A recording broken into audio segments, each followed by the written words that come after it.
Welcome to Raconteurs News.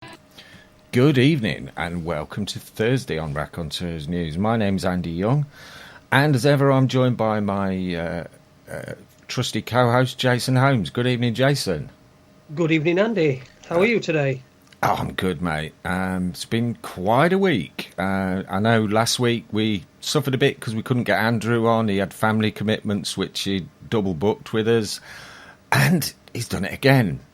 So instead of panicking, Andrew's arranged a stand-in for us, but wow, what a stand-in it is. Someone who's been on my A-list of people I'd like to get on the show ever since we first started. So without further ado, let's introduce tonight's guest, Dr Judy Wood. Good evening, Doctor. Good evening. Good evening. And you are so very well known for the book Where Did the Towers Go? And it's an absolute pleasure to have you on the show to talk to us. And if I could just start off, you sent us a link to a video yesterday which I shared with the guys in the chat room, and it was about the story of Lance Armstrong and how his doping was kept covered up for so long. And you said how there was a strange parallel to 9/11. Would you like to tell the listeners about that, please? Sure, it's almost a direct parallel. About halfway through that video, around the 1 hour mark, the guy who's narrating it points out, and I wrote down the exact quote he stated. He said there was a train, and it was dripping with gravy. And everybody wanted, to soak that gravy up. Everyone on the team was benefiting from the dishonesty of Armstrong. The entire peloton was, benefiting. The Tour de France people running that, they were getting tremendous more viewership because of it. The sponsors were benefiting. UCI was benefiting. That's the governing body of cycling, the international governing body. And the United States governing body, USA Cycling, was benefiting. The press was benefiting. Hey, why rock the boat? And, of course, Lance Armstrong was benefiting. I forgot his cancer organization. The more he won, the more donations he got to that. Yeah, which was used as a stick to beat down people that were trying to expose him at the time. Right, and it was very effective in how you beat people down, including Greg LeMond, who wouldn't go along with him, and he set out some folks who put out rumors that he was a drug addict, and he had a heroin problem, and his bike business was pulled out from under him. They destroyed his career. Yeah. Or Armstrong, just said the word, and away people go. Yeah, didn't he say he lost the business that was worth $20 million a year in sales there? Yeah. Wow, that's huge. Can't imagine losing that. Now imagine the power that guy had. Mm-hmm. And, you see in the video points where he's shaking hands with President Clinton. He's in the White House with George Bush, and he knows Obama, and he's got access to so many people. Mm-hmm. And people love propping up this hero, what they call a hero. And that's how the media ticks also. So who wants to rock that boat? And I think David Walsh even lost his job and was sued or something because Armstrong was going to sue his newspaper. Mm-hmm. Yeah, that seemed to be a recurring theme. Is any time anybody came up against anybody, he would use everything within his power, and he had considerable power, as you said. There were pictures of him in the White House, and I think there was also where he was giving a speech and he was saying to Bill Clinton, "Thank you for being my friend."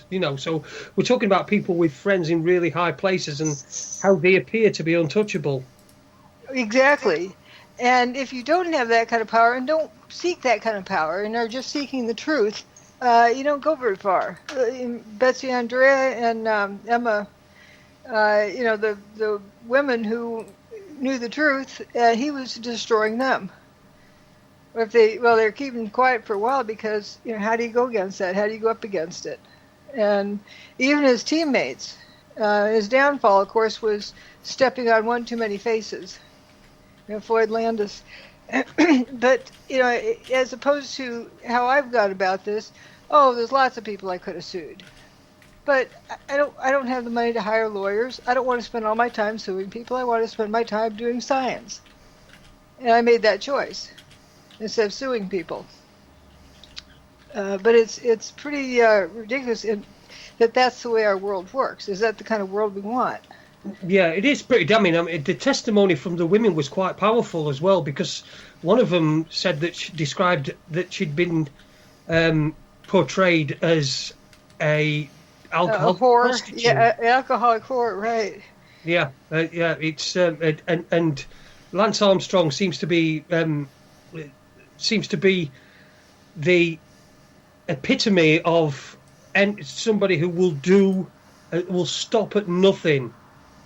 Would have stopped at nothing to be able to preserve his reputation and to continue the fraud that he'd been doing on the entire world, I suppose, for nearly 20 years. And it works well, especially when you have a whole pack of people standing behind you.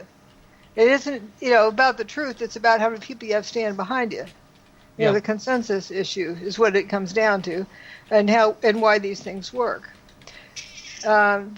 But also there's other things that work along the way.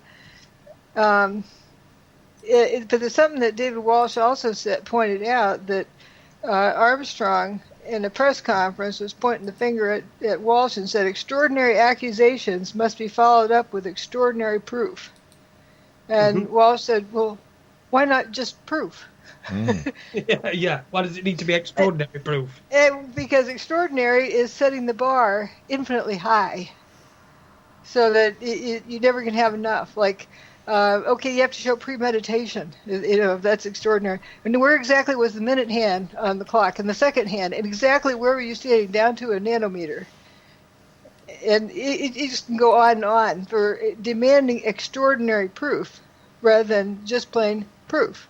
Yeah, it's raising the bar, isn't it? It's moving the goalposts, if you will. Right. And the parallels with 9/11 become quite clear. I think you're starting to see them. The truth of 9/11 has been visible from the get-go. Why hasn't it been exposed to a large number? Because it benefits too many people. Mm-hmm. Yeah. And it's very easy to manage in the exact same way. We have this organization, AE 9/11 Truthers. If you have anything to do with somebody by the name of Judy Wood, you are banned from the group, so the cancer doesn't spread. Yeah. I often wondered about that. I mean, I was involved in the 9/11 Truth movement, only on the periphery, but I was involved since about 2005. And I do remember that when your book came along, or your theories came along. Evidence. Sorry, your evidence. When you presented your evidence, I'm sorry about that. No. When you presented your evidence, it did seem to activate the trolling to a whole new level. I mean, you've always got people going after people, but yourself, I mean, you really did take a lot of flight from that, didn't you? There was a lot of troll, and it always worried me. That always worried me. Oh yeah, from the get-go. Actually, that's when about the time they rolled out Stephen Jones, and then they had to develop this group 8911 Truth, because effort in numbers makes people think that they're correct. Oh, we have this big group of engineers. Of course, I would be banned from such a group. That's how else could they make me look like I didn't know what I was talking about? And even now, because I'm a forensic engineer, they had to hire a forensic engineer to give them the answer they want, or to give them an answer so they can claim that more to it.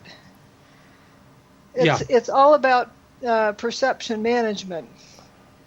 That was the phrase that was just in my head just then. Perception management. It's all a big psyop. A lot of it into the mainstream media, even the alternative media. It's obviously been infiltrated, I wouldn't say infiltrated. I would say set up from the get-go to do what it's doing. Okay. For the most part, do you think those who planned 9/11 just forgot to think about a cover-up?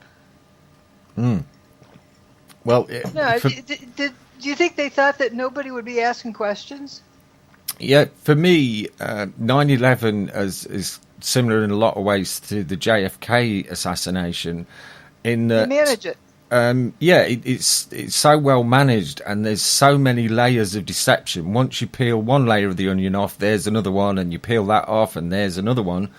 And why have one cover story on something so important? They're going to have cover story A, B, C, D, probably right down to Z as well, aren't they? And if they have that many cover stories, the real story is going to get muddled up in there. Mm-hmm. And people just throw their hands up and walk off. Or by the time people hear about the correct story, they're just burnt out by then.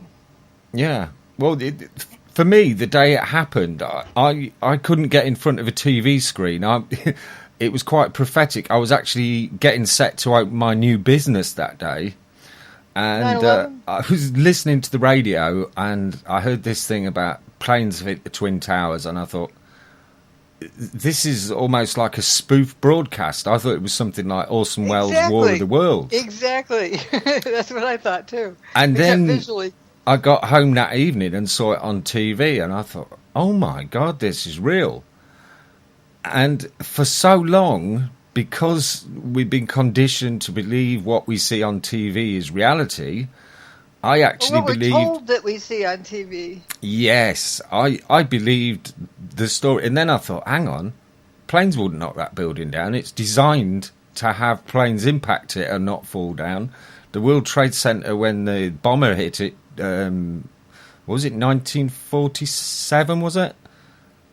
It didn't... No, that was the Empire State Building. Yeah, the Empire State. Sorry, yeah. And it had that little tail sticking out. Uh-huh. I think an engine went down the elevator shaft or something like that. Yeah, I see. My first instinct. I remember exactly where I was. I'd driven down to Oxford to pick something up. To deliver something, which is probably about 120 miles away from where I live, which is quite a way in this country. But, it's half the country. Well, yeah, exactly. And I'd set off back, and I got a phone call saying, you've left the wrong thing, so I had to turn around and go back, and then it happened. And it was it must have been about 1 o'clock in this country, 1 o'clock in the afternoon, I'm pretty sure it was. And they took over, and I had no real... I'd got no mental picture in my head of the World Trade Center, so I couldn't picture it. But what I did think is, there's no way that a pilot, no matter what you stick to his head, is going to fly into those buildings. No matter what you do to him, a professional pilot isn't going to fly into those buildings. So that made me think. But I've got to say, I was just as drawn in as everybody else. It was a huge emotional event, and it's probably one of the biggest emotional event that we've ever had.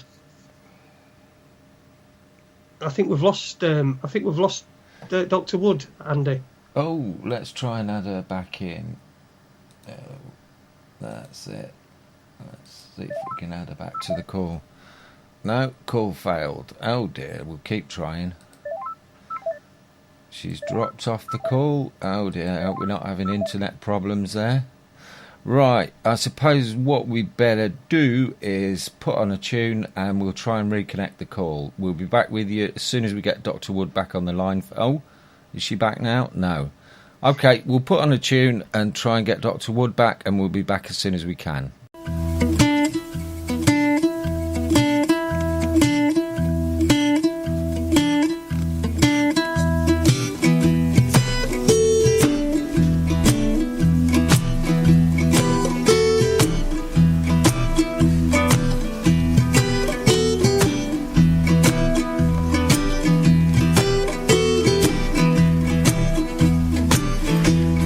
Scene of the crime, they're working overtime. They're fueling the fire, feeding the wire. what sounds like a cloud is a house of lies. I'm still looking for one good and honest person for hire.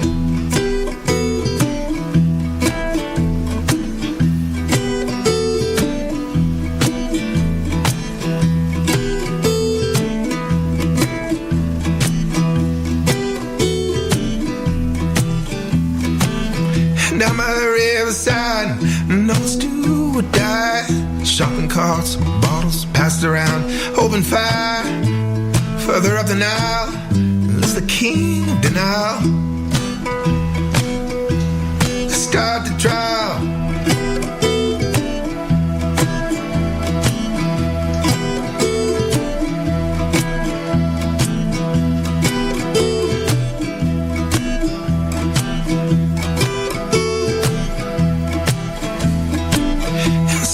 In between, there's gasoline, electricity, fueled by television screen. Closets full of pockets attached to every string, attached to hearts that are struggling to sing. Time is everything, it's the only thing. What the harvest brings, the joy we sing. To tell me who rocked the boat, who rocked the boat, who will rock the boat. Stand up, yeah. Who will rock the boat? Who will rock the boat? Who will rock the boat? No, who will rock the boat? Who will rock the boat? Who will rock the boat? Who will rock the boat? Stand up, stand your ground. Don't back down, don't crave, but no crown. No false story, no glory, no more children going hungry, no more begging on your knees, no more please, please, please. No walls, no war, no more settling the score, no more rich man favors, never favoring the poor. No people take the street, bring the rhythm, bring the beat. Electrified, intensified, mystified and true. Try to, you want the sunshine, here come the sunshine. Oh, you want the sunshine, yeah, here come the sunshine. Coca-Cola, dirty, our days are getting harder. They came for the fuel, now they come for the water.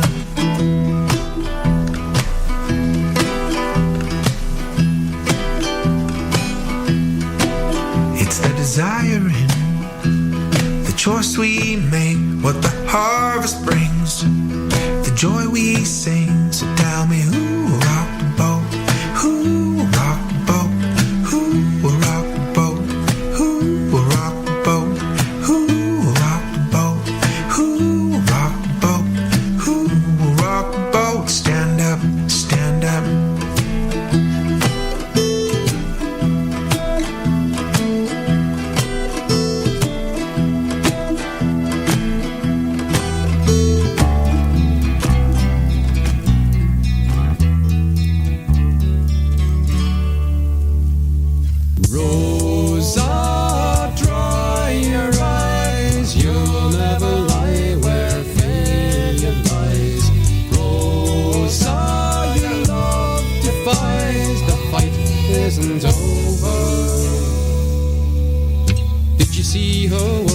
The peasant in the fields, wiping the sweat from his brow, charging at the bosses with a sickle and a shield, crying the fight is now. Oh, Rosa, dry your eyes, you'll never lie where failure lies. Rosa, your love defies, the fight isn't over. And could you hear her singing on the factory floor, through the grind and the mill and the pain, bringing out the women and the children of the poor, crying we'll rise again. Oh, Rosa, dry your eyes, you'll never lie where failure lies. Rosa, your love defies, the fight isn't over. Wherever the poor and the powerless decline, there she will lie like a them on their feet and she'll set them into line, crying, "Oh, shoulder arms, oh, Rosa, dry your eyes, you'll never lie where failure lies. Rosa, your love defies, the fight isn't over."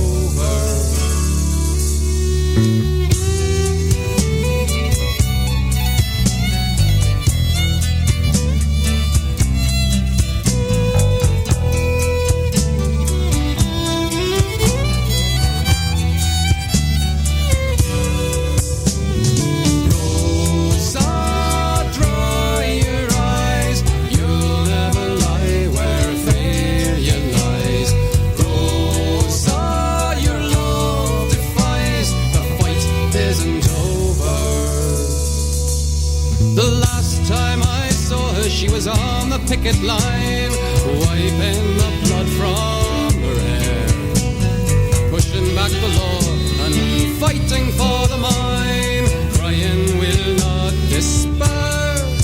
Oh, Rosa, dry your eyes, you'll never lie where failure lies. Rosa, your love defies, the fight isn't over.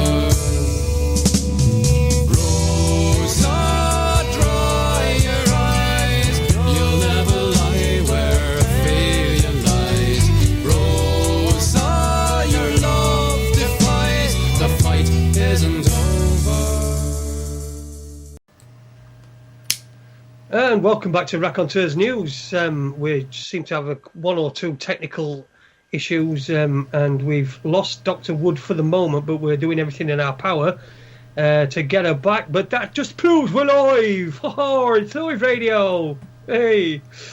That's so. We'll just, I think, me and you, Andy, probably just have a quick discussion while we're trying to do this about 9/11. Yeah. What's your take? Planes, no planes?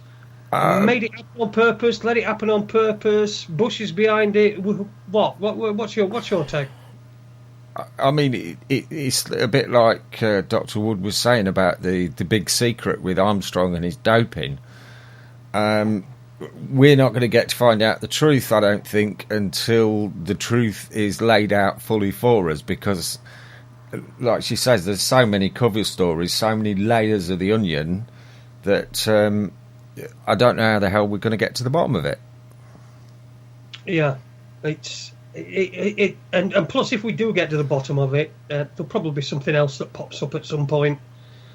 So it's probably one of those things that's we're never going to. It's how many years later, and still there's controversy about JFK, who shot him. I watched a Mandela Effect video the other day. Oh yeah. That was saying that how many people were in the car, and the point was they were saying that there was only 4 people in the car and now there's 6. Now, from my memory, I know that there were 6 people in the car. There were 2 Secret Service guys, the one driving, the one on the left hand side. In the middle there was Governor Connolly, who was the governor of Texas at that time, and his wife.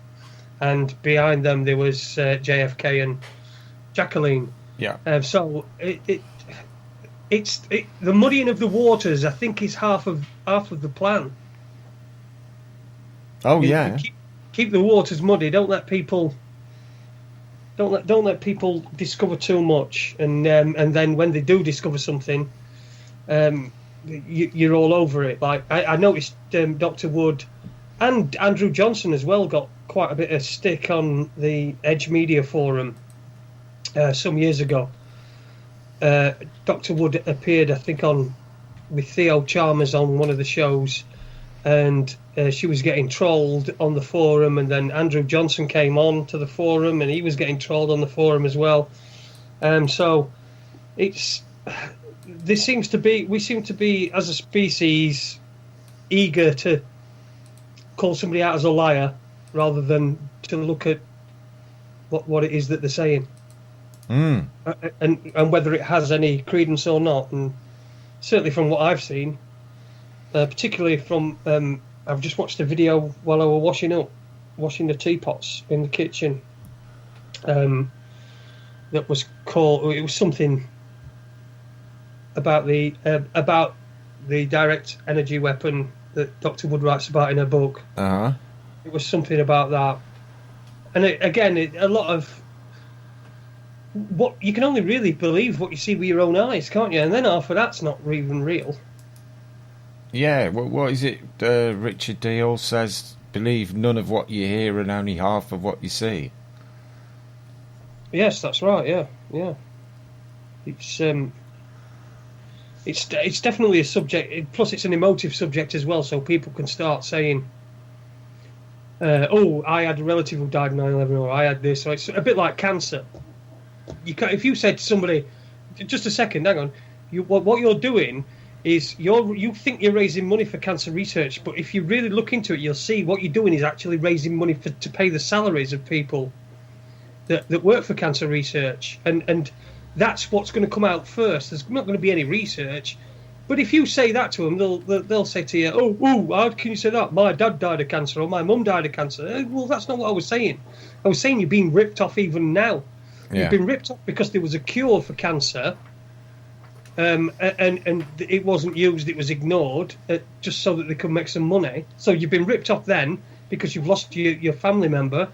And then afterwards, you're getting ripped off by these big cancer charities, covering yourself in mud and running about in pink, and just you think it's a psychological issue that I think that we really need to get out of.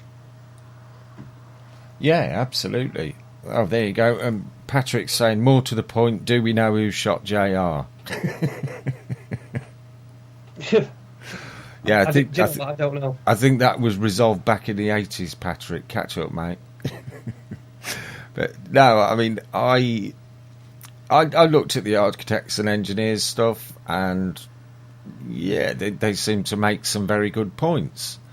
But the way they're so dismissive about Dr. Judy Wood's evidence makes me very suspicious of them. And also, there's that guy, what is it, Stephen E. Jones, the guy who was involved with the Pons and Fleischmann cold fusion experiments in the 80s, who was clearly led the voting panel to vote it down, that it wouldn't be carried on with. And I'm just thinking, ooh, that guy, somebody I'd best stay away from. Yeah. Oh, yeah. And we've got Lisa from Cry Freedom Radio just joined the chat room. Good evening, Lisa. And she's left again straight afterwards. So. Oh, well, she's maybe having some bother with the chat room, but I'm sure she'll be back. I'm sure she will. So we're still trying to reconnect with Dr. Wood. Please bear with us here on Raconteurs News. Let's just, while we've got this little impasse, if anybody would like to, there's a donate page on Raconteurs News website, and also we've got some merchandise for sale, T-shirts, shin pads, boxes for cricket and things like that. You can get your own helmet as well. So go onto the Raconteurs News website. You can find there's lots of ways to support us, and we really do appreciate anybody that does support us. We're not asking everybody. We understand that people have got their own thing, and we'll carry on regardless. We're not gonna throw his dummy out of the cage and go, "That's it, I'm going back to mainstream radio." Not that that somebody might do at some point. I don't know. Yeah. Perhaps will have done, but not particularly me. I can't think who'd do something like that. No, it appears Dr. Judy's still offline, so sorry about this, folks. We'll get connected as soon as we can.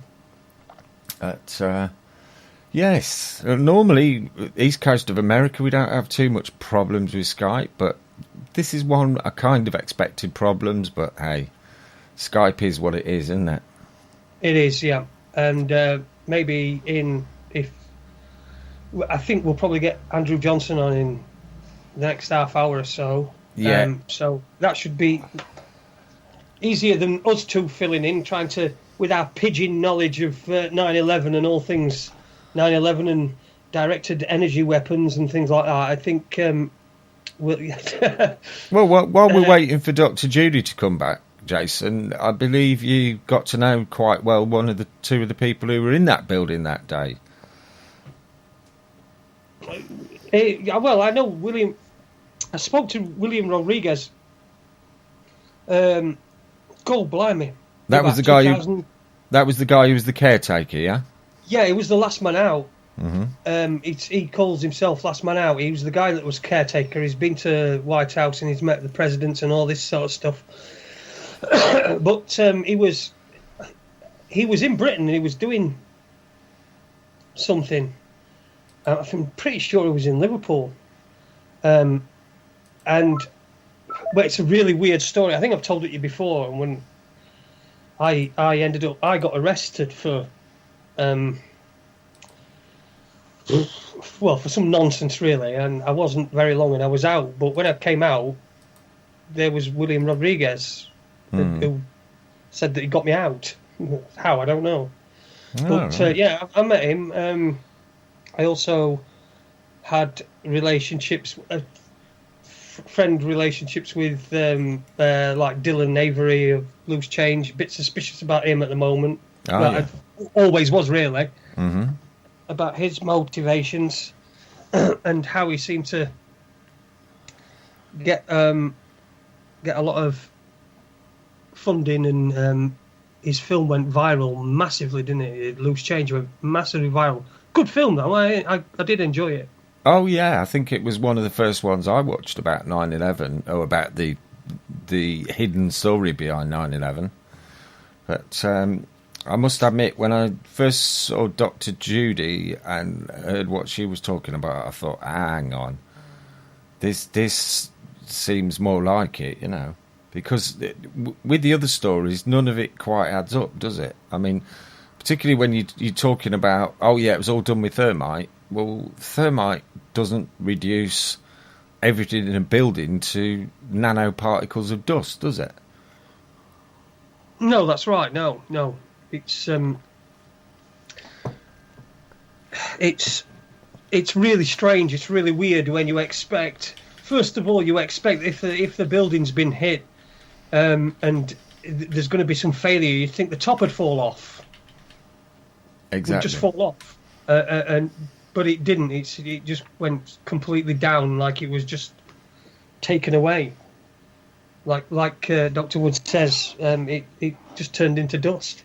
Mm-hmm. And of course, I think it was around about 2006 or 2006. I'm pretty sure it was when the no plane theory sort of erupted. Yeah. And that was another thing, that if you were on a truth movement, it was more forums and stuff back then. Yeah.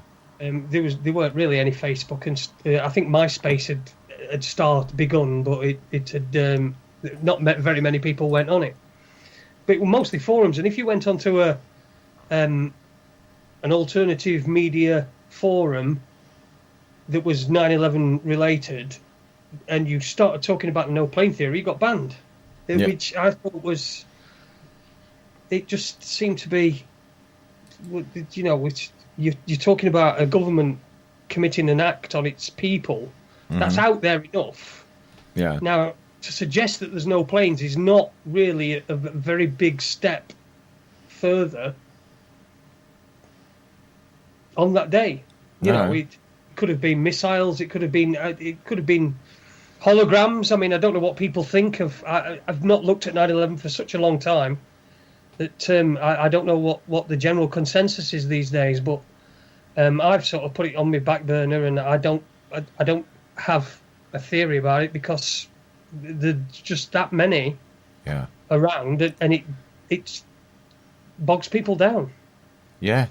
Yeah, well, I'm a bit the same. I've it was something I was looking at very intently for a long time, but things move on, and there's so many other things that are in our faces right now that need looking at right now.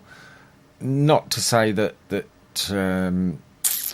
9/11 wasn't probably one of the biggest events that ever happened in our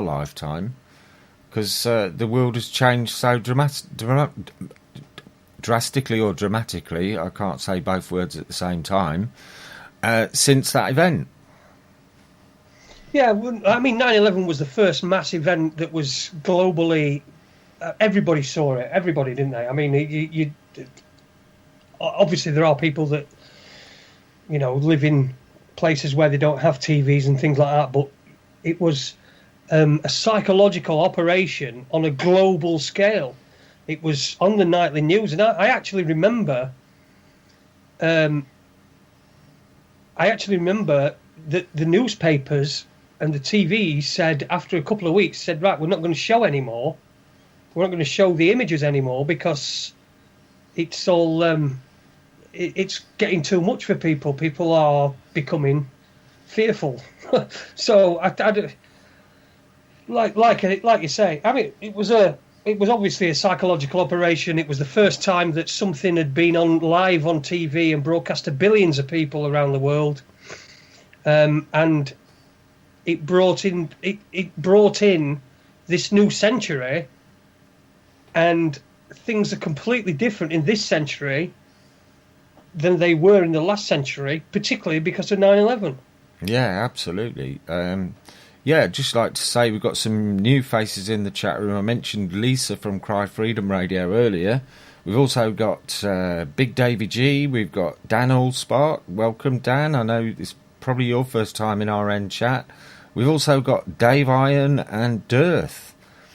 And who else have we got? We've got Jimmy in there. And Jimmy, Captain, Stern, Patrick, Mithrin, Keno. And we've also got Looby Loo, Jimmy, Tony and myself. Jimmy's actually asking, lads, how are you ever going to figure out 9/11 without eyewitnesses to any alleged scenario? It's pretty much what we were saying earlier, wasn't it? Yeah, it is difficult, and a lot of witnesses that came forward that didn't have the same story, they seem to disappear. I particularly remember. Do you remember the guy that gave the interview on World Trade Center 7 to the Loose Change guys? What was he called? He was a black fella, and he was in World Trade Center 7 on the way out, and he gave some evidence about how they were stepping over bodies in the lobby of World Trade Center 7. Okay. On the way out, and it wasn't very long afterwards that this guy just turned up dead. And there was no explanation for his death. His family, nobody knew his family. It just seemed like Barry, that's the one. Someone's put in the chat room Barry something.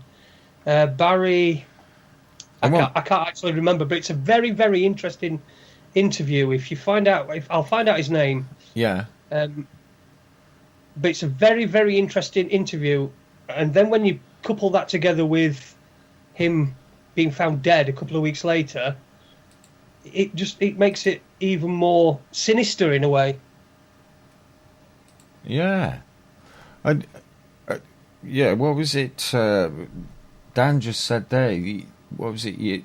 Look at the evidence. There's no need to get distracted by others' so-called theories. Well, I suppose, Dr. Judy, rather than giving us her theories as to what happened, has not only pointed out what didn't happen, she's also told us what we actually did see. Because let's face it, we all watched it on TV, and we also saw those buildings right at the top turning into dust. But at the time, none of that registered in our conscious minds that, hang on, buildings don't do this.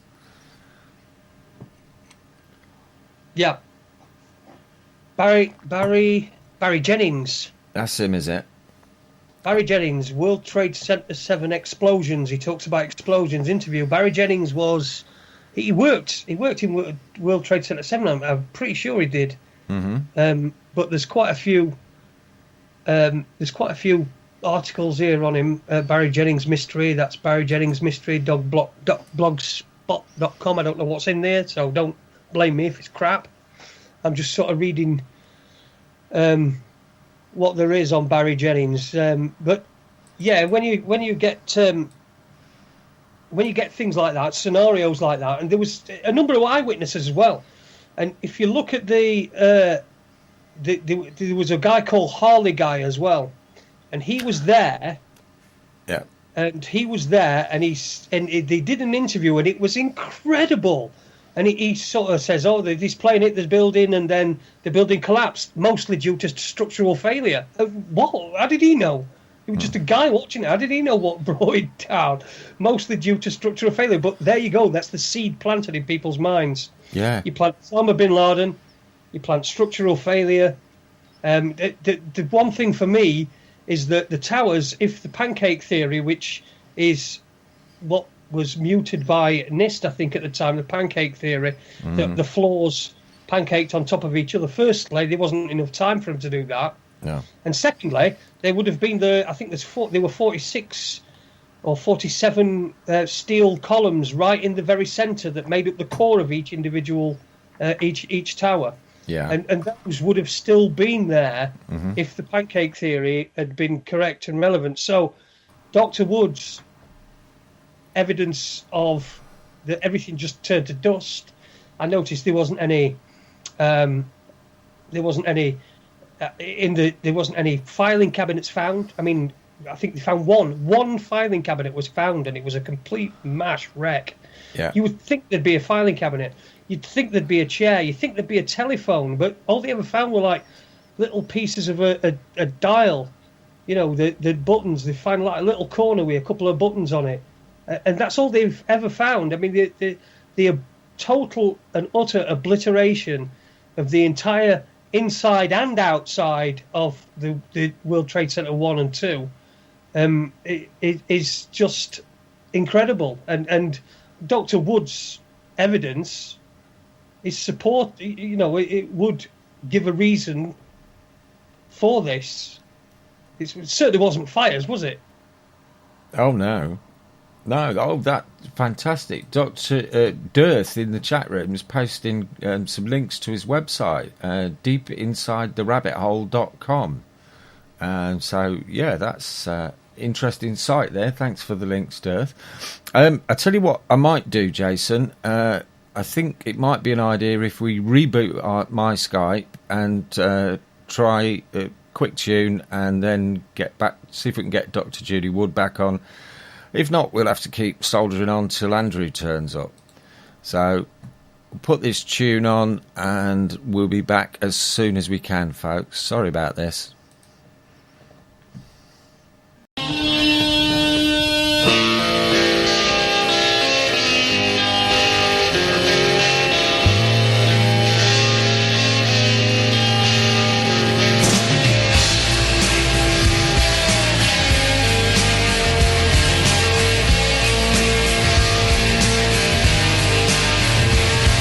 Slide away and give it all you got.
And welcome back to Raconteurs News. Well, we've been doing all we can. We've rebooted Skype, but still no sign of Dr. Judy Wood. I'm afraid she's still showing us offline. So it does seem like she's having some problems with her internet connection. We've got Mr. E1 joined us now in the chat room. Good evening. Welcome to Raconteurs News chat. Hope you enjoy your time here. You've missed the first part with Dr. Judy Wood just before she fell off the internet and hasn't been able to climb back on. But we're doing all that we can to try and bring her back on. Unfortunately, it's not looking good at the minute. So, right, we've got Andrew Johnson should be joining us any time in the next 10 minutes, quarter of an hour, hopefully, if he gets his stuff sorted. Yeah, it's GCSE exam day, isn't it? It is, yes. So everyone's see how good a slave they're going to be. Yeah, of course. We got Dirth there in the chat room. He's deep inside the Rabbit Hole website, and he just messaged me and asked if I was the host of the show, and said, yeah, sure, and gave him his Skype and asked him if he'd like to call in, but unfortunately he's tied up in the office at work at the minute, so there's a possibility for a future guest, I'm sure. Oh, yes, excellent, yeah. It's that's like Tina said, it's a nice-looking website that he's got there. Mm. Or she. I like Jimmy's theory that the World Trade Center was destroyed by concrete-eating termites. GM buggers at that. Yeah, nanotechnology, nanotermites, non-human nanotermites. Eating away. Could well be it. It could well be it. That could be the one. But I think I'll go with directed energy weapon. I don't think them termites are very fast eaters, are they? No. Oh, there we go. There's another one as well.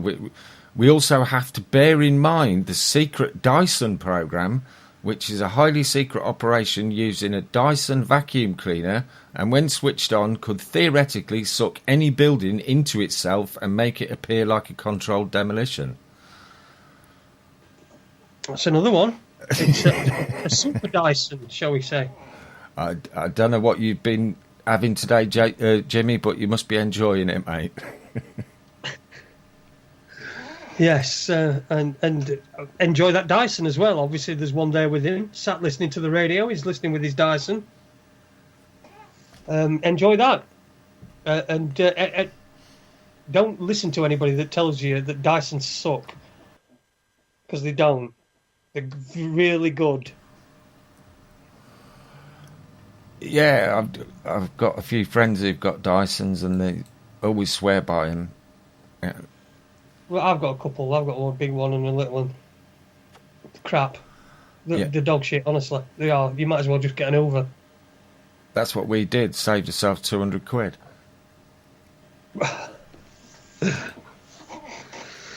So, back to 9/11. Yes. Where was we? What? Your abiding memories. What was it that first struck you about it? And when did you first start to question it? I think it was probably when I saw the film Loose Change, actually. About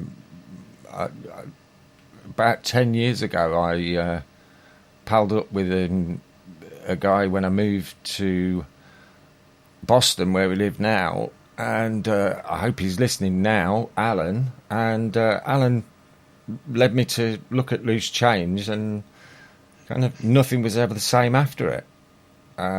Okay, it's not the definitive answer to what happened. I don't think anybody's got that, but it was certainly enough of a wake-up call to make me really question the official story, which is clearly complete rubbish, isn't it?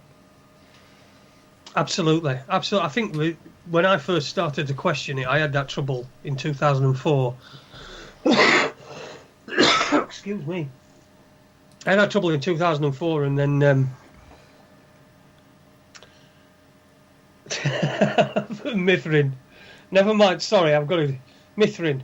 Never mind 9/11. There were only 4 people in that car. That is absolute nonsense. There were 6 people in that car.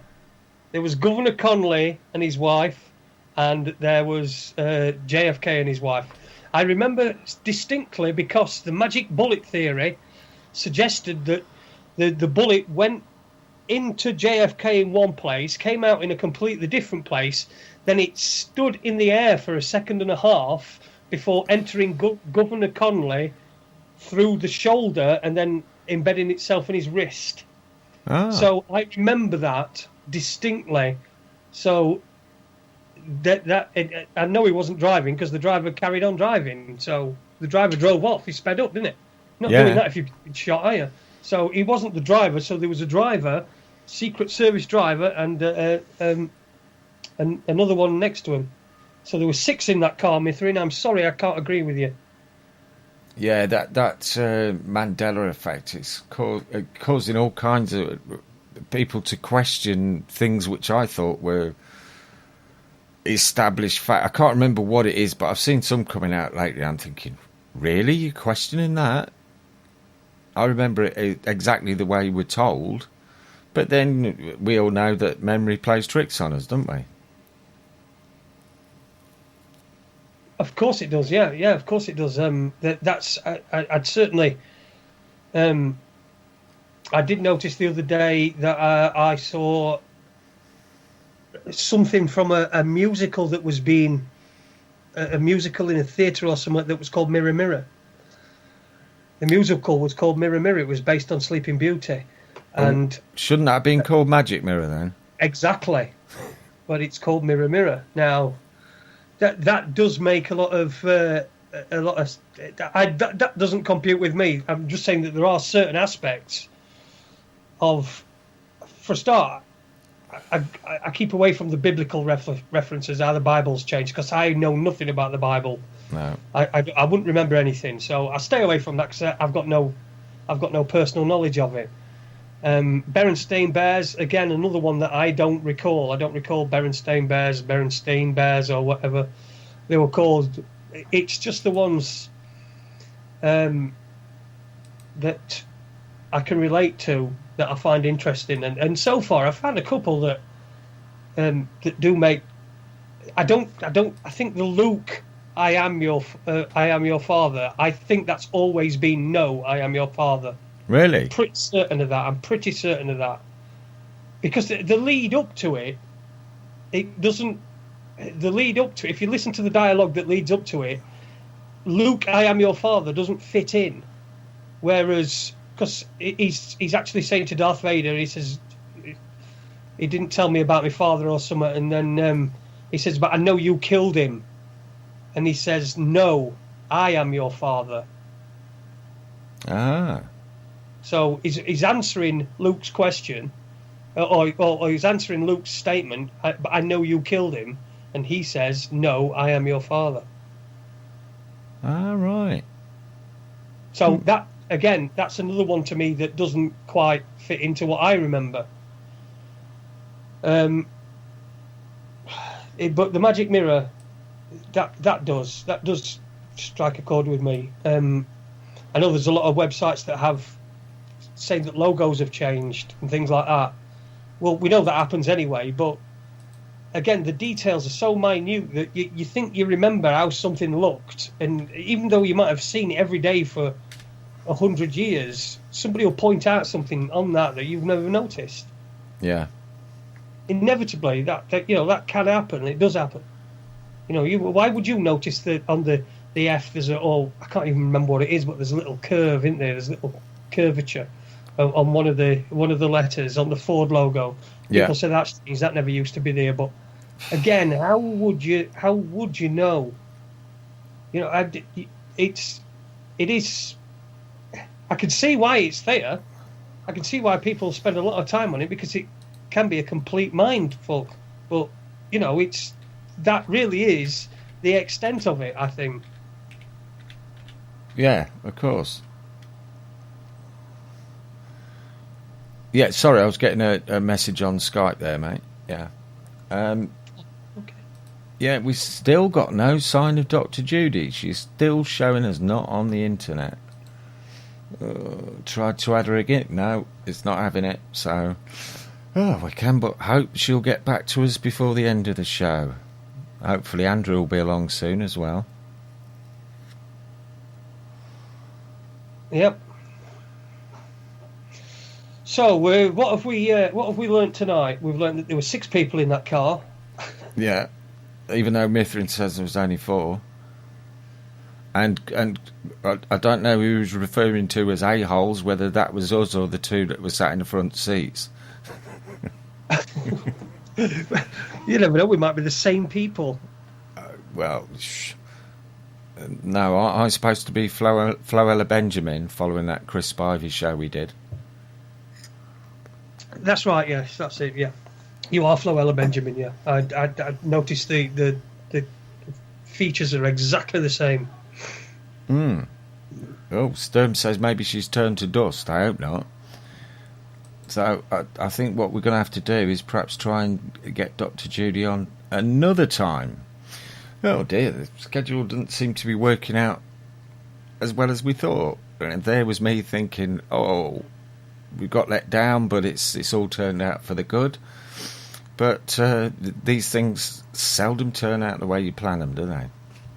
Well, maybe she got pissed off with us and decided she was just going to turn her internet off and, go and have a sandwich. It could be that. Could have been that, yeah.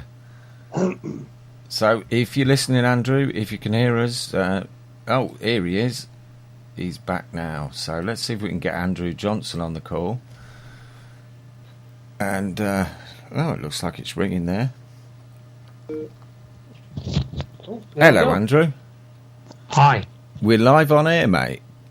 Good evening. Welcome to Raconteurs News. We haven't spoken to you since back in the days when it was Enemy Within. We've had a bit of a disaster so far. We had Dr. Judy on, and I think we had her for about 20 minutes, and then her internet dropped off, and there's been no sign of her since. Ah, right. Oh, so I see. So I can see here from the message that, from her Skype window that it's dropped off, so... Oh, well, yeah, so it just sort of cut out randomly, did it? Yes, we talked. Dr. Judy sent me the Lance Armstrong film, which Jason and I both watched, and yes. We kind of saw the similarities there with this big secret being kept, and it serves everybody to keep the secret. We were just about to move on to Dr. Judy's book and her evidence, and boom, there she was, gone. Yeah, she's had a few power cuts in that area. Not in the way that I think is necessarily untoward, because it's affected her neighbours as well. She's had some really odd power outages that she's told me about in the last sort of 6 months or so. Oh, crikey. But yeah, so obviously couldn't get her for the after the first 20 minutes. That's a shame. So what have you been talking out in between then? In between times? I'll tell you what I want to ask you, Andrew. Hello, Andrew. We've met before. You probably don't remember it. Well, you won't remember it because I never introduced myself. But in Telford, I think it was 2012, and I was at the BCG conference. Telford? Stoke. Okay. BCG conference, I think it was 2012, and I'm sat on the front row. And... they're introducing the guest speaker, and yes, welcome Andrew Johnson, and then you were sat right next to me, and you stood up, and I thought, oh, there he is. I've heard him before. Was this we sat next to each other? Ah, right, okay, yeah. Well, obviously we didn't introduce ourselves. I didn't introduce myself, and you didn't introduce yourself. So what I wanted to ask you was 4 or 6 people in JFK's car. We're having a bit of a discussion in the chat room. I'm sticking with the 6 because that's what I remember. But someone in the chat room is saying that there was just 4. They're adamant that there were just 4. Well, I mean, the JFK assassination isn't really what I'd call an area of expertise of mine. So I haven't studied it in enormous detail. I've probably read and watched quite a lot of the stuff that other people have listened to. So I don't know about the number of people in the car. And I've heard the various sort of takes on things that Greer, who was the driver, shot Kennedy. Then of course, there's a theory that he was shot from about 6 different directions, and so forth. And then all of that stuff. I think this story about the grassy knoll is kind of what we might call the thermite story, and that story is probably not true either. The Oswald story clearly isn't true. But what I would recommend for people that are interested in that, a good book to get hold of and read in relation to Oswald's role in the affair, is Judith Fairy Baker's book, Me and Lee. And I read that last year. And that's good for a number of reasons. And I established contact with Judith Fairy Baker. She is a real person. She is somebody that if you connect with her on Facebook, because she does use Facebook, she will respond to your messages. And if you listen to her story, she's got a lot of documentary evidence to prove that it's true. And to explain just a little bit about that, while that subject was, you brought that subject up, Judith Fairy Baker was Lee Harvey Oswald's girlfriend.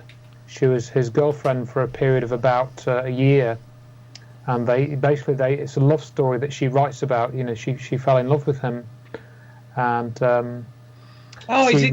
is that Dr. Mary's Monkey?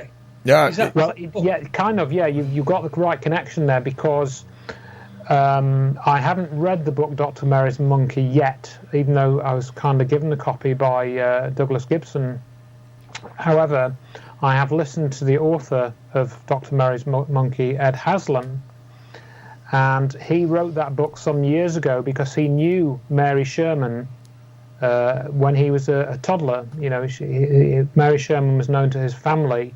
She was a family friend, and Ed Haslam, who wrote Dr. Mary's Monkey, knew her, and then she was murdered, basically, and the murder was extremely peculiar, and she ended up with half her ribcage burned away, very gruesome. And so Ed Haslam did an investigation into her murder, which happened in 1964. I think it was November 1964.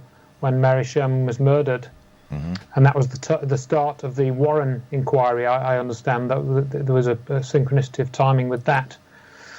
So Ed Haslam, he started researching that, and he realised that there was a connection between cancer research and the Kennedy assassination through David Ferry, who was working as some type of laboratory technician, or he had some expertise in he was conducting cancer-related biology. Pardon? At home. He was conducting experiments at home. He was using mice. He was actually when after he died, that's and correct.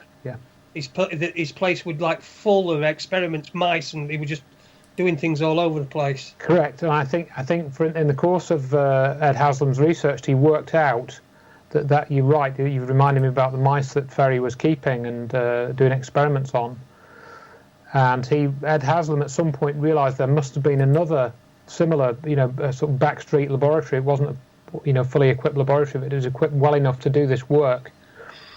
And he later then established contact with Judith Fairy Baker, who was running another lab doing research on mice to try and essentially get this super strain of cancer, which they were going to, cultivate using mice and various combinations of techniques that Judith Fairy Baker had worked on as a high school student, because she was actually working towards a cure for cancer. That was her, because her grandmother, Judith Fairy Baker's grandmother, had died of cancer.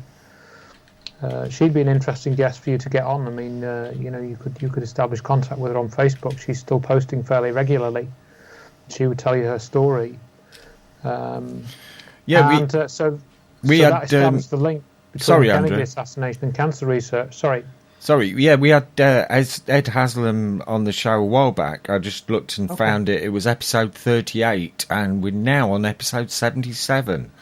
And we've only been going since December under the Raconteurs News banner, so they soon add up, don't they? But yeah, it was a fascinating chat with Ed, and because he originally wrote the book, it was called Mary, Ferry and the Monkey. And then when he established a connection and did some looking into Judith Vary Baker's story, he brought out a new book called Dr. Mary's Monkey, and that includes her story. So I haven't read her story myself, but I have read that book, and it's a great read. I can recommend it, Andrew.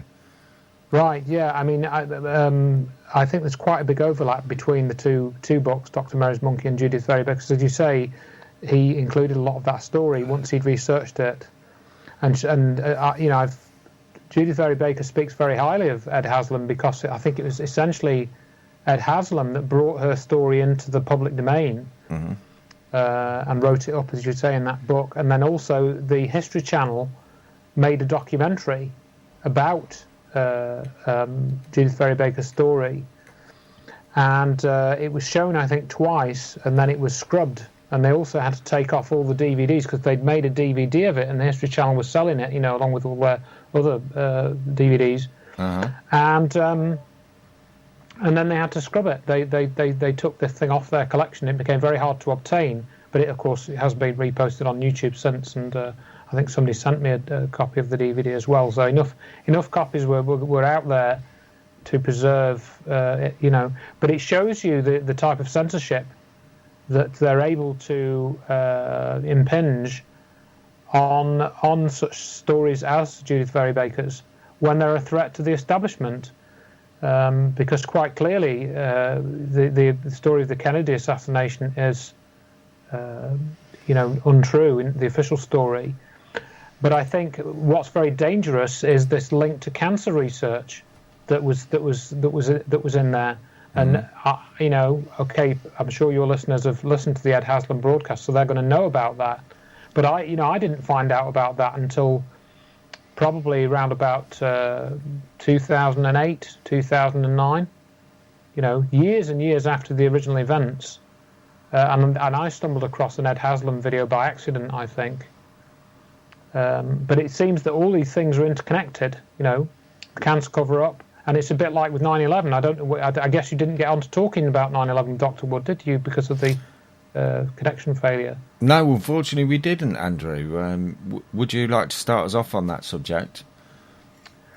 Oh, certainly. I mean, I know we've spoken about this at some length before, but of course we're approaching the 15th anniversary now in a few weeks, and we're having an event in Birmingham on the 17th. It's going to be, I think, £15 for the day, or it's not a full day, but it's going to run from about 1:30 in the afternoon till about 9 o'clock at night. And that's at the Jury's Inn in Birmingham. So if anybody's interested in coming along to that, then if you get in touch with me or look at the website, notthebbc.tv. A friend of mine, Alan, has been setting that event up, and we're going to be going through the 9/11 events that Dr. Wood has written so comprehensively about and scientifically about. She will be speaking over Skype, all being well, as long as we have problems like this. Hope we get around that. And she will be speaking over Skype, and we'll probably have like a remote controlled PowerPoint or something that will be working in the venue at the hotel conference room. I'm going to talk about the cover-up, and we're hoping that Richard D. Hall. At a minimum, we're going to show Richard D. Hall's video about the plane crashes that he did in 2012. We're hoping that he's going to update that slightly for some of the new information that he's had since he made that in 2012. Is that the one with the radar analysis and the data? Yeah, the 3D radar analysis, where he'd done this incredible video where he'd made a 3D model of the World Trade Center, and he'd put in the videos. He kind of superimposed the videos into the 3D model very skillfully, and And so he's going to update us on that because he's changed something, or he's come across some new information about some of the radar data and things, which he'll explain. And he may even appear in person at the conference, and we're not sure yet because he's got such a busy schedule. But if he doesn't, then we'll have this new video to play, this updated video to play, and so we'll be talking about that as well. And then I'll also... So what date's that? Can you just give us again what date that is, what times and where? Sure, it'll be the 17th of September, which is Saturday, and it will be at the Jury's in Birmingham. Tickets are £15 to cover the expenses of hiring the venue. I'm not going to take any money from it. Mm-hmm. All I'm getting out of it is my petrol costs, I think. But I'm not bothered about that. So so that's going to start at about 1 o'clock in the afternoon. We'll probably have a break for some food around about 6, and we'll do a question and answer at the end. And it's not the BBC.TV. Anybody that can't find that, just go on to checktheevidence.com and send me a message and what have you, and I'll get through. We'll get that sorted. That's great, Andrew. Jason and I will be marking the anniversary in our own way, and I'm not sure if you'll be there this year, but we'll be over at Holmesfirth at Gary Heseltine's conference on the 11th. Right, yeah, great. I'll see you there then. I do plan to be there. I'm going to have a table there, actually. I'm not speaking at that event, because I know we met there last year. That was the last time we met, wasn't it, Andy, at the Holmesfirth conference? Because I had a quick chat with you, didn't I, on your... Yes, that's right. Just about 10 minutes or something. We did about 10, 15 minutes, didn't we? That's right. I think we've bumped into each other once since then, but I can't for the life of remember where it was. Maybe we did, yeah. We definitely did that little thing last year, didn't we? That's right, yeah. Larry Warren was there too, of course. Yeah. There's bit of controversy firing up surrounding Larry at the minute, so... Well, I know I've heard some of that, but anyway, we'll talk about 9/11. Absolutely. Because I wanted just one of the things I wanted to draw a parallel with in what we just talked about was we talked about the Kennedy assassination, and a lot of people know all the various bits and pieces of that, but they're not as familiar generally with the link to cancer research through David Ferry and other people. It's similar with 9/11 because when Dr. Wood started to publish her research back in about, arguably around about 2004, was when web pages first started appearing and stuff.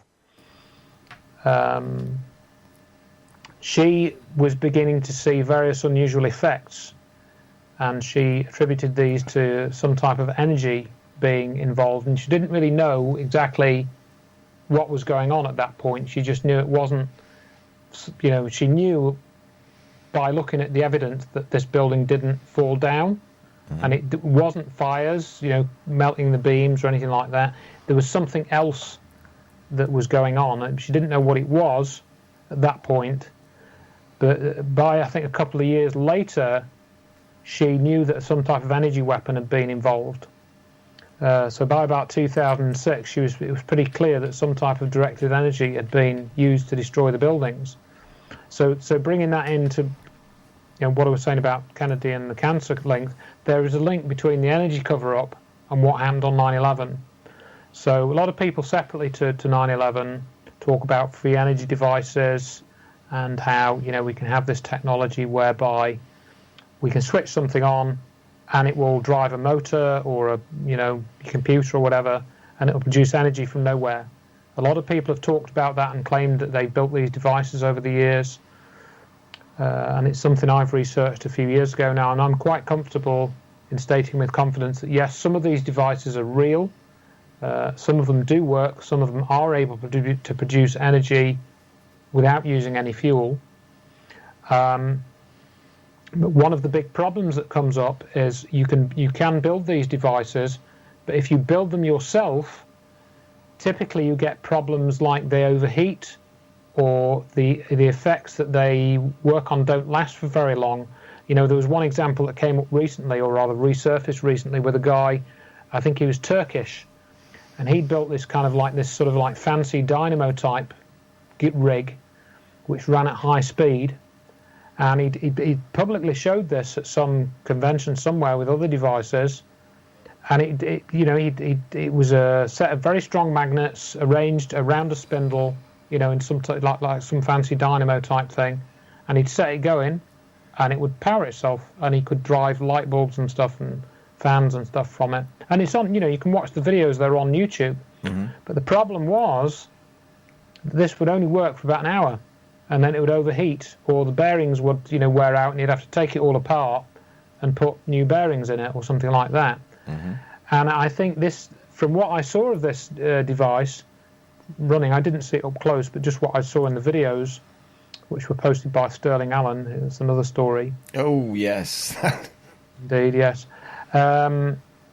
And there was another device called the Lutec device, which I include a video about that in this talk that I've done called Infinite Energy, but not for the masses. Mm-hmm. I think they had something which is very similar to what this Turkish guy developed completely separately, but I think their device worked as well. But again, it would only work for about an hour.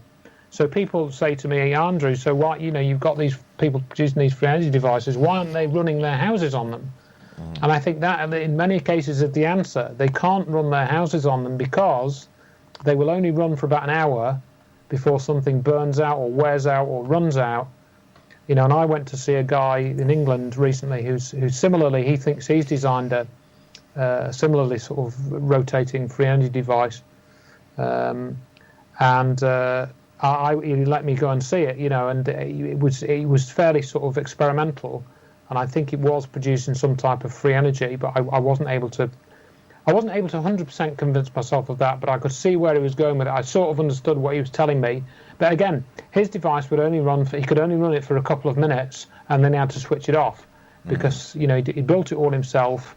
It hadn't been, built to sort of very accurate engineering specifications, and it wasn't in a state where you could mass produce it.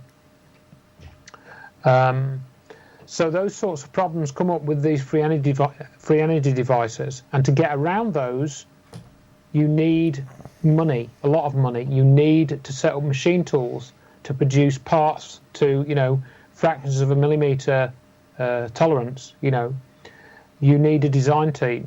You need equipment to do CAD, CAM, and these CCN machines that do the milling of components to high accuracy. Mm-hmm. And that costs a lot of money. So where do you go? You go to the bank. Where you go to a solicitor to set up a business. And when you get to that point, that's when, whoever, the secret team, whoever you want to call them, they find out about it. And that's when things start to go wrong. And that's exactly what happened with the Lutec device in Australia. And it's what happened with Stan Meyer. He produced all these patents for his water-powered water fuel cell. And what happened to him?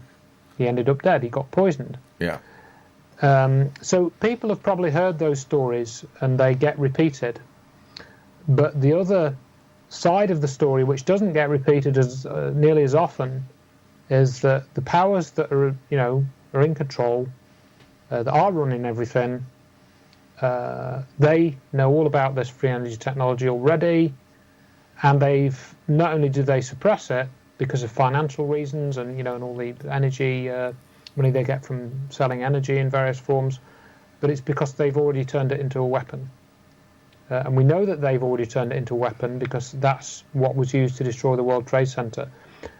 And what I'm saying is, and some people ask me, well, Dr. Wood has said that it's a free energy device, directed free energy. If you look on the cover of a book, it says evidence of directed free energy on 9/11. Mm-hmm. And people say, well, why is it free energy?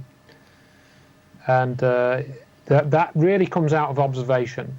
It comes out of ruling out things, because if you look at the destruction of the towers, as I say this every time, go and watch the videos. Go and see those towers. Look at them. People say coming down. They're not actually coming down. They're being disintegrated. They're being turned to dust. Yeah. And we were just saying. Sorry, Andrew. We were just saying before you came on. Mm-hmm. I was watching tonight. In anticipation, I watched a video online from Dr. Wood, and I don't know whether she put it together or it had been put together on her behalf, or just somebody had just put it together. it did say that, for instance, nothing inside survived. Nothing. There was I think there was one filing cabinet found, and it was a complete and utter wreck, and it was from the basement. So you would have expected to be remnants of even mangled, but there was just nothing, was there? That's one of the key points that you can observe from looking at all the videos. There was basically nothing left of the top 90 stories of building, and so what we're looking at is something which the buildings didn't fall down, because essentially, if we look at all the processes that we see in the normal world, what have we got? We've got fire, we've got explosions, we've got nuclear devices. Those are the sorts of things that cause destruction of buildings, aren't they? Regular bombs. Those are the sorts of things. But if you go back and seriously look at those videos, are the towers being exploded with bombs there? Are we seeing these bright flashes coming out of the towers? Are we seeing these enormously loud explosions? Because remember how big the towers were. These were the 4th tallest buildings in the world. So if they were destroyed with bombs, you're going to need some pretty big bangs to get rid of them, aren't you? Oh, yeah. Mm-hmm. Right. So it's that basic observational process where you look and you think, well, hang on, okay, all these people talk about bombs in the building, which is fair enough. And as Dr. Wood rightly points out, are bombs in the building the same as, if just because you've got a sound of explosions, does that mean there were bombs in the building? And as she says, everything that, bombs go boom, but everything that goes boom isn't a bomb. If you get a paper bag in your hand and blow it up and then bang it on it, and it makes a big bang, and it sounds like a firework, but it's not. It's just a fast expulsion of air. There's no flames, No. There's no sparks from popping a big paper bag, is there? But it can sound literally like a bomb, can't it? Oh yeah. And that's why people get confused. Oh, but what about the reports of explosions, Andrew? Well, what about exploding fire extinguishers that are pressurized tanks and they get a hole in the side of the tank and then they explode? How many fire extinguishers are there going to be inside a building like the World Trade Center, do you think? 100? 200? Let's say there are 3 per floor. Yeah. 300 per tower, 600. Yeah. Imagine 600 fire extinguishers exploding in short order. And you think, but that's just a theory, Andrew. No, it isn't. If you go and read the witness accounts of the firemen, you will see in the New York Times website, there's 500 of them, and I know because I downloaded them all. You hear them talking about exploding air tanks. The firemen take air tanks, into these burning buildings when they go to rescue people, of course, as you know, so they can give them air and prevent smoke, inhalation problems and this sort of thing. And they report that they had these tanks on the back of the fire trucks exploding on the street, not when they went in the buildings.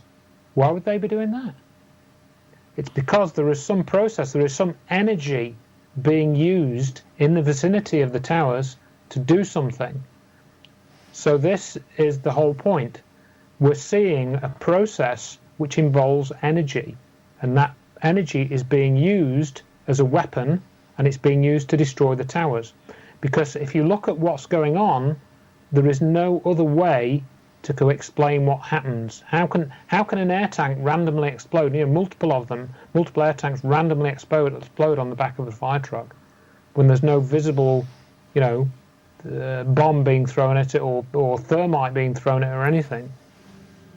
So that's the basic observation. That if people haven't made that yet, I'd like them to go and check and look at that observation for themselves and not confuse the sound of explosives with explosions and bombs and things. The two aren't necessarily related in this case. Yeah, something that's been brought up to me particularly by Tony Hurst, and I think he's got a really good point in. I'd like to put it to you, Andrew, and see what your thoughts are. Tony, he's looked at Dr. Judy's work and yours and A&E for 9/11 Truth, and he said he was taken with that for a long while, but then he thought, hang on, looking at Dr. Judy Wood, not so sure. But what about the possibility that if this was directed energy weapon, then that was going to be something new and experimental. They never used it on such a scale before. So therefore, wouldn't it make sense that they had a backup plan and a second backup plan? No? No. A lot of people say, well, I sure it wasn't both, or a mixture. Yeah. Well, I'm sure it wasn't both because of what I just said. So let's say they did use some bombs. Well, why didn't we see them? We didn't see it. There's no evidence of any bombs being used. The only evidence that's put forward has an alternative explanation. And that is basically what I told you, that it sounds of explosions doesn't mean bombs. We don't have reports of lots of flames shooting out or lots of sparks shooting out of anywhere. No. That's the problem with the kitchen sink approach. So we also have the issue of why architects and engineers and groups like them have existed. It's clearly now, we can prove this, that they are set up to distract people from what actually happened. I've written about that at length. I've got a whole book about that sort of activity, and I've got a lot of other articles which haven't been published in book form yet. They are already on my website, so I'm not kind of keeping anything back, which shows that there is an attempt to cover up this is the way that the energy is being used. There is no doubt that this is what has been done. So there's that side of things, but one of the key factors which I've spoken about many times, and a few people have cottoned on now, but still not a large number, I don't think, not a huge number, is that we know from the people that are involved with the 9/11 research, or what they might call research, there is an energy connection, and of course that key person is Stephen E. Jones, the physicist from Brigham Young University. Yeah, I did mention him when we were talking about architects and engineers. He was the one who made me scratch my head a little bit as soon as I realised that he was involved, because I saw his involvement with Pons and Fleischmann. When did you first hear about that, Andy? Roughly. The Pons and Fleischmann? Well, the connection between him and Pons and Fleischmann. It would probably be about 5-6 years ago. Not that long. Oh, that's interesting. So that was okay. That was probably not. I think I first heard about then too. Right. So, yeah. So you'd heard about that then? That's yeah. So what do you remember where you got that from? I can't honestly remember. I remember Pons and Fleischmann being lauded as we've got low energy. No, it wasn't called. It was called cold fusion, but they didn't want it to be called that. They wanted it to be called a low-energy nuclear reaction, didn't they? And do you know who coined the term cold fusion? I would guess it's Stephen E. Jones. Correct, with his friend Paul Palmer. Yes, and then he... So that right there, and I mean, when I found out about that in 2006, and Jones had helped set up the Scholars Group with Fetzer, and then they had this fake food fight, which I've written about a little bit in my book. And I realised that it wasn't so much that Jones was an op and Fetzer wasn't an op, and Fetzer was, cheerleading for Dr. Judy when he realised, no, that wasn't it. They were both ops.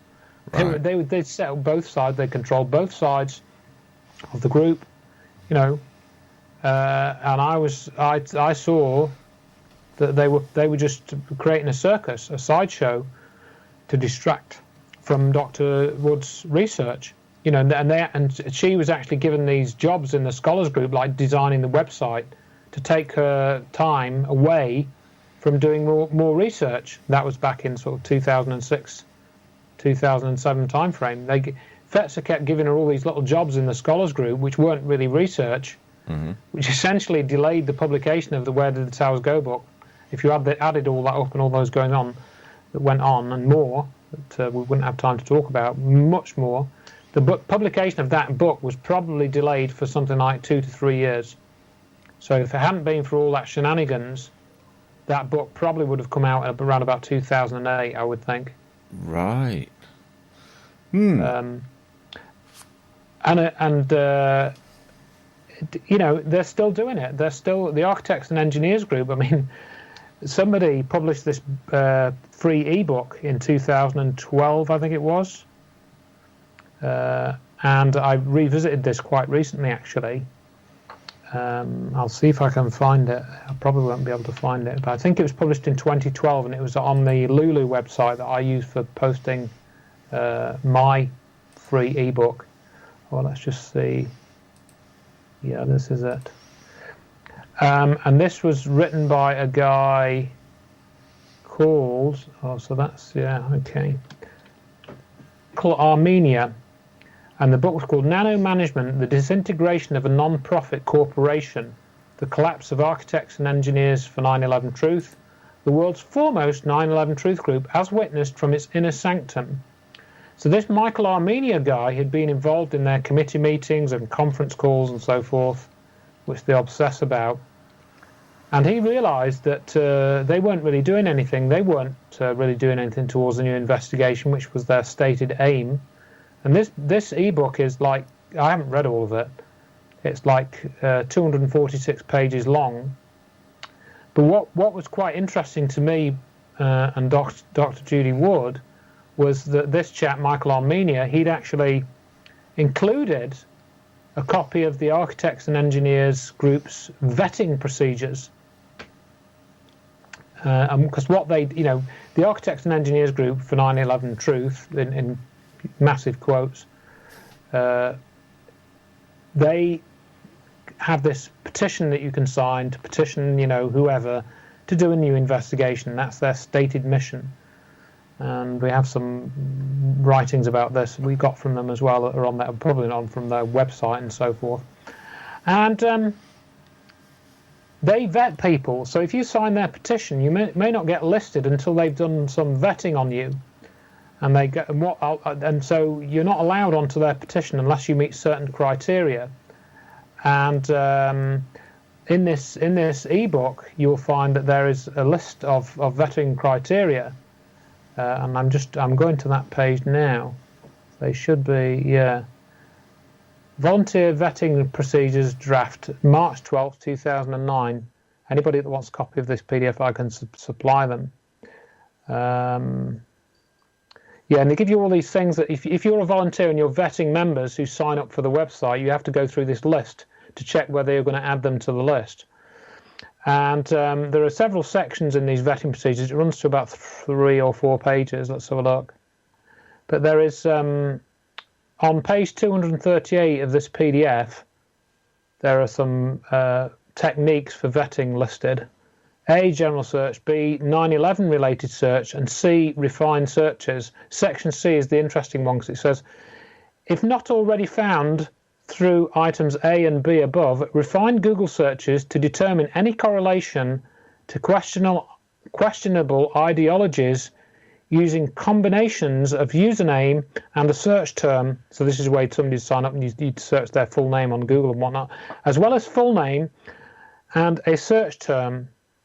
Among the search terms to be considered are, open quote, no planes, close quote, open quote, DEW, as in Jew, nukes, HARP, UFO, Judy Wood, Jews, Holocaust, and Zionism. So the Architects and Engineers for 9/11 Truth vetting procedures only include one name in the whole of human history. That name is Judy Wood. Now that right there, to me, tells me what that group is primarily about. I don't know about other people. Well, it smacks of what's commonly known as gatekeeping, doesn't it? Big time. But gatekeeping oriented around, one specific person in relation to 9/11 research. And the other terms are there that I read out. There's also on that list, there is Jews, Holocaust, and Zionism on that same list. But Judy Wood is the only named person in the whole of human history. So don't worry about Adolf Hitler, or anybody like that, or, Yeah, Mr. E1 in the chat room says it seems like architects and engineers and the 9/11 Truth Movement are just catch nets to prevent people who are awake thinking too deeply about what really happened on that day. And I think Andrew would probably agree with that statement. Absolutely. You know, and I'll say right out, if you read in my book, you'll find that I was caught up in that 9/11 Truth Movement for several years. Mm-hmm. Because I thought it was bombs in the building. That seemed like the most obvious explanation to me. And it wasn't until I got in touch with Dr. Judy and, you know, having seen some of the web pages she posted around about 2006, early 2006, probably the earliest I sort of started getting into that. Yeah, that's when I started to realise that the bombs thing couldn't be true, and I was wrong about that. So I had to sort of fess up and say, oh, no, you know, that was a bit of a mistake there. And I had to sort of really reevaluate what I'd learned and then realise sorry, who was it in the chat room again? That was... Mr. E1. Yeah, Mr. E1. Yeah, so, I mean, you know, I had to realise that what he said, I had to realise myself was true, that the 9/11 Truth Movement there was something else going on. You know, these things were being put out to misdirect people and to send them down a false trail, and it's been a huge success. I still get people to write into it. I had one not so long ago. Why wasn't it thermite? You know, and I've been writing about why it wasn't thermite since. That's £4 you now owe into the swear jar. You've said thermite twice. It's £2 a time. Yeah, that's cheap, that is. Fair enough. Yeah, we've got a couple of people asking me to say hi to you, Andrew, and that's Nolan from the chat room and also Lisa from Cry Freedom Radio. And Lisa's posted... Oh, hi, Lisa. Yeah, of course. I met Lisa at the New Horizons group in St Anne's, yeah. Lisa's posed a question for you. She says, could you ask Andrew, 15 years on after 9/11, and given what is going on right now in the world... does he feel the rest of this year is going to be highly important and significant with regards to the plans of the controllers and their future plans, in many ways, the fate of humanity? I have no real answer to that question, to be honest. From my, a few things that have come onto my radar in the last sort of year or so, have been somewhat disheartening to me. I'd hope that people's critical thinking abilities may have been improved by studying 9/11, but I've had a number of cases that have been shown to me where that doesn't appear to be the case. In fact, they've got worse. Now, going on to the plans, I don't know what's planned. I mean, I've heard so many things that have been planned, like economic crashes that haven't happened. Wars that haven't broken out, petrodollars that weren't, people said they were going to switch to the euro and trash the dollar. Well, that hasn't happened. That was said in 2007. We had the whole 2012 thing, when everyone was going to have this mass awakening. It's the end of the Mayan calendar, and we're all going to, be much more enlightened and nice to each other. That didn't really come to anything. Despite a number of different apparently varied sources that all said the same thing, according to what I'd read before 2012. So I really don't know what the future holds. I think we certainly, one thing that has happened, we've had more false flag type events in the last, with Paris and these other shootings. We had the San Bernardino one. And that also seemed to be... I mean, Sandy Hook was essentially the start of a new pattern to me. Mm-hmm. The Sandy Hook event, where people were claiming that the whole event was staged. There were no victims, and it was all staged.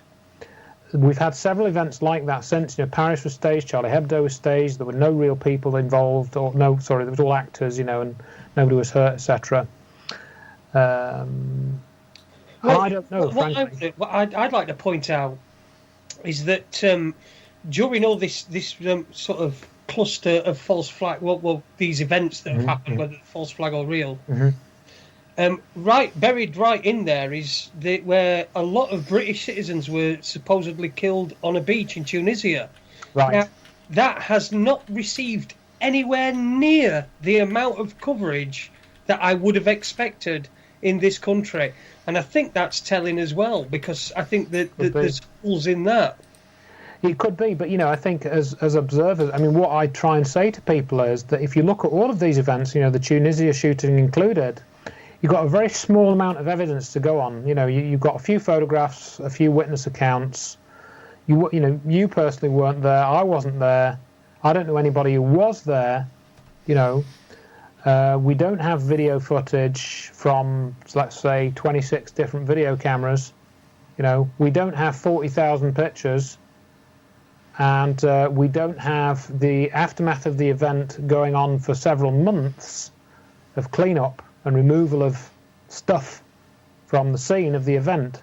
Mm-hmm. So in other words, what I'm saying is that's where these events differ from 9/11, because with 9/11 we have the biggest amount of evidence of any of these operations to prove what happened, and we can prove what happened. In fact, I heard Thomas Sheridan speaking on a video he made the other day. He said, we'll never know what happened on 9/11. Well, I'm sorry, Thomas, but I think that's just because you haven't looked. I think it's perfectly clear, certainly what happened to the World Trade Center. We can say that with 100% confidence. To, for example, who set the events in motion and exactly what the motive was, we can't. I don't think we can say that yet. If ever, maybe we never will. But we can definitely say that the towers turned mostly to dust in midair before they hit the ground. And I think that's a pretty significant statement, because it ends up explaining a lot of other stuff, when you look at the connections. But when Sheridan says something like that, it just makes people think, well, why should I look then? Why should I look? Why should I look at this evidence if we're never going to find it? It sort of gives people that it conditions people to not ask questions. Right. Yeah, that's it. That's what concerns me. That 9/11 is treated like all the other false flag operations, and that we don't really know who did it. And of course there are stories about who did it, and these Israelis and Zionists being warned not to go into the building. The morning before or something, or the same morning, and stuff like that. Again, I don't know how true those stories are. But I can see from all the videos, which all agree with each other, that the towers did indeed turn to dust before they hit the ground. I know that is true. And that's why Dr. Wood's book is so important, because it gives you something to anchor onto.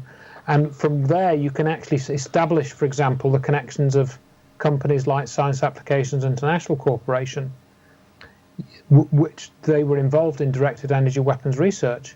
Yet they helped write the NIST reports, and that's why Dr. Wood, through attorney Jerry Leapart, sued Science Applications International Corporation and Applied Research Associates, who also do research into directed energy weapons. So my biggest sort of bugbear really is that I name these companies at almost every opportunity, because if people want to know and want a new investigation about 9/11 to take it further to find out who did it, that's where the questions should be going to. Mm-hmm. Those are the companies where you'd start. Are they going to answer those questions? Well, of course they're not. Not unless there's some enormous amount of action to take them to task, which frankly I can't see happening. But nevertheless, what I'm pointing out to people is that we can see these connections. And they're important connections to understand and realise, Mm-hmm. And it's not just a theory either. All that evidence is in the public domain now, thanks to Dr. Judy Wood, Jerry Leapart, and another chap who doesn't get much of a mention, Russ Gerst, mm-hmm. who's helped out with the publication of the Where Did the Towers Go book. All that is in the public domain now, and that hasn't come from any Black World sources or anybody no military people or anything like that. That's come from what was in the public record, and it's been pulled together by Dr. Judy Wood, and I played a small role in that as well. Mm-hmm. We're running short of time now, Andrew, but okay. I've got a couple of questions, so I'm going to have to just choose one. Sure. And I think Mr. E1's other question, he says, can you ask Andrew about the important links between 9/11, United Nations Agenda 21 and the theory of anthropogenic global warming from Mina and Mr. C? I'm presuming that's the Clinton one. Oh yes, of course. Yes, I know the people who are asking the question. Thank you for those questions. Yes, very good point. See how this ties into another thing we haven't spoken about yet is the connections to the weather. People ask, oh, was it terrorists? Was it bombs? Was it this? Was it that? What about the weather on 9/11? Oh, why are you asking about that, Andrew? It was a nice sunny day, blue sky. You could see everything perfectly clearly. What's the weather got to do with anything? Well, people might want to take a look at what's on Dr. Judy Wood's website about the weather, because there was this hurricane. Hurricane Erin. Hurricane Erin, indeed. And she brought this up on a radio program a few years ago. Joyce Riley was the name of the host who runs the Power Hour, and I've written this up in an article.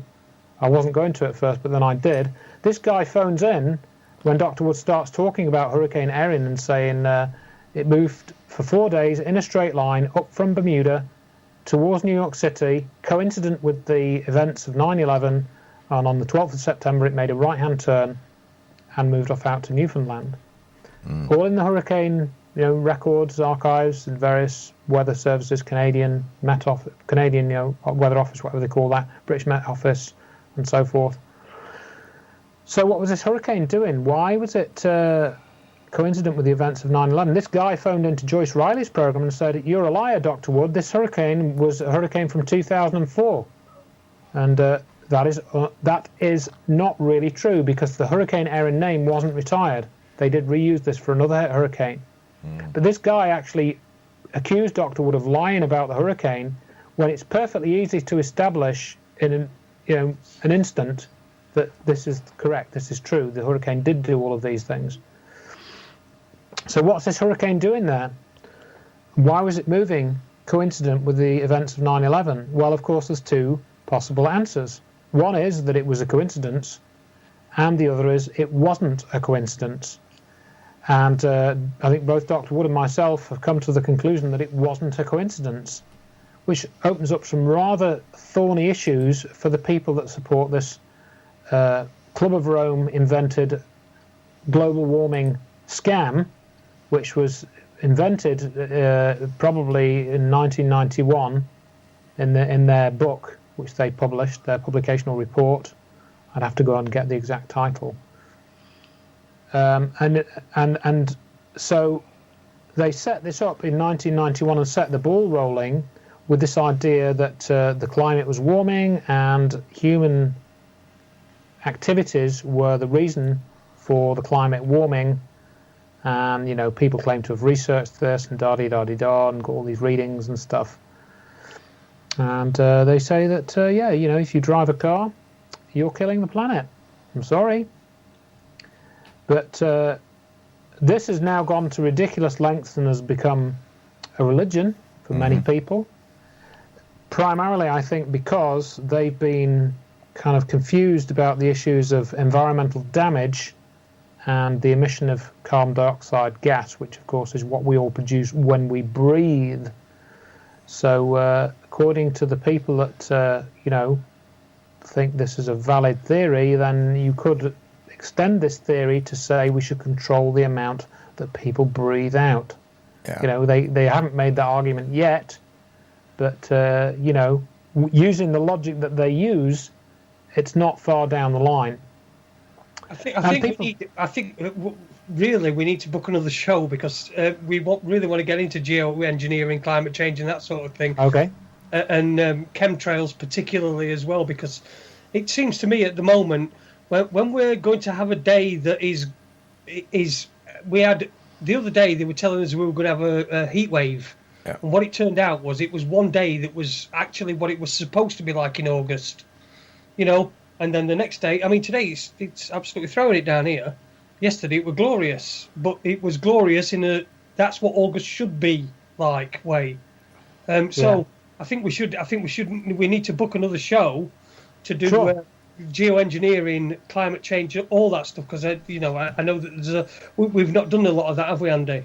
No, absolutely. It's something I have been wanting to cover, and we've been trying to get hold of Andrew for a while.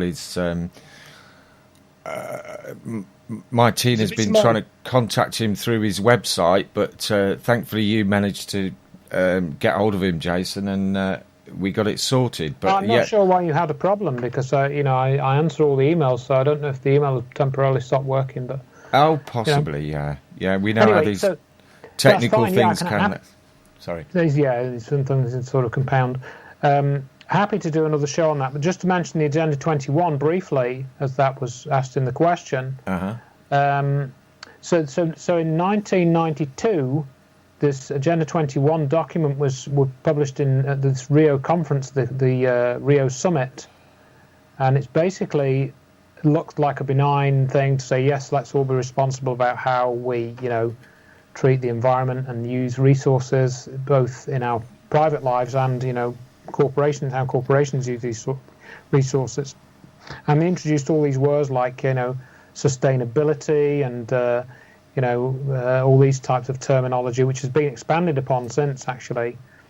And so this is all kind of interwoven and intermelded with the anthropogenic global warming stuff, to the point where it's now become government policy, and you can have these cap and trade things, and you can pay more for a particular product if you want to make sure that it's carbon neutral.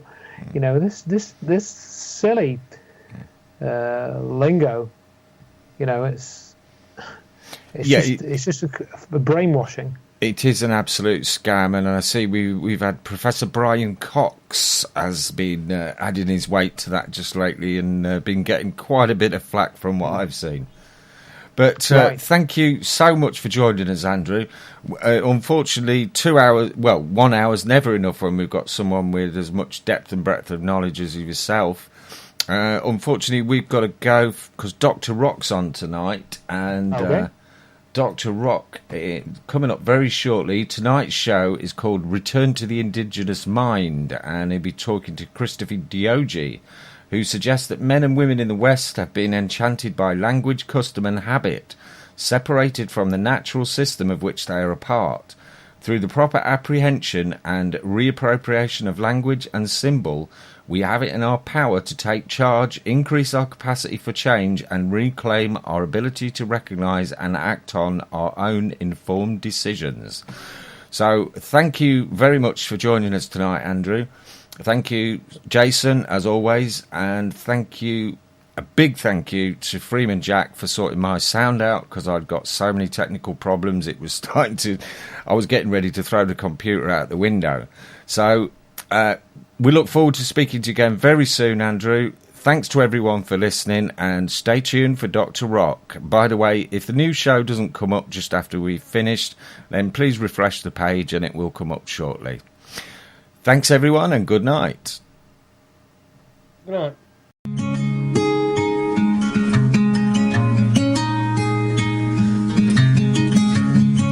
gonna pick up the pieces and build a Lego house. If things go wrong, we can knock it down.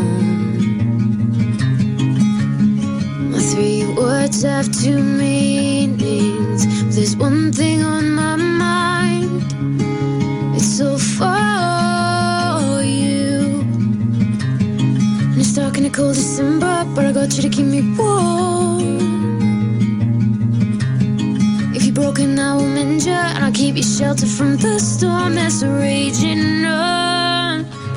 I'm out of touch, I'm out of love, but I'll pick you up when you're getting down. And out of all these things I've done, I think I love you better now. I'm out of sight, I'm out of mind, but I'll do it all for you in time. And out of all these things I've done, I think I love you better now.